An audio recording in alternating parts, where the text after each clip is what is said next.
अस्सलाम वालेकुम नाज़रीन, मैं इरफान आलम और मैं आपको बताऊंगा कि अगर वज़ीर आज़म इमरान खान के ख़िलाफ़ तहरीक अदम एतमाद कामयाब हो जाती है तो क्या इमरान खान अपने ओहदे से हाथ धो बैठेंगे?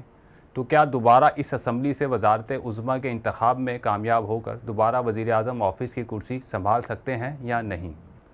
तो इस सवाल का जवाब है हाँ, क्योंकि आइन की रूह से तहरीक अदम एतमाद कामयाब होने की सूरत में वज़ीर आज़म अपने ओहदे से फ़ौरी तौर पर अलग हो जाएंगे और वफाकी काबीना भी फ़ौरी तौर पर तहलील हो जाएगी। इसके फ़ौरी बाद स्पीकर कौमी असम्बली इजलास तलब करेंगे जिसमें वज़ीर आज़म के इंतखाब का अमल दोबारा से शुरू होगा, जिसमें जो भी रुकन अक्सरियत यानी 172 अरकान की हमायत हासिल करने में कामयाब होगा वो नया वज़ीर आज़म मुंतखब हो जाएगा।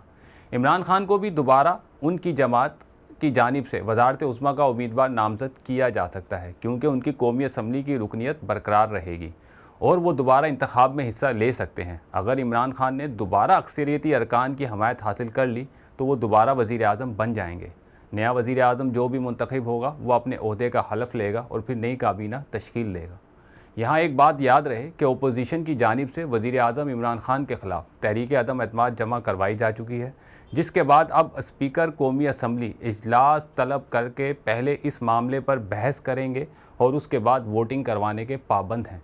अगर अपोजिशन ने वज़ीर आज़म के ख़िलाफ़ 172 अरकान या 172 अरकान से ज़्यादा की हमायत हासिल कर ली तो वज़ीर आज़म को मुस्तफ़ी होना पड़ेगा। इसके साथ ही इजाज़त दें। अल्लाह हाफ़िज़।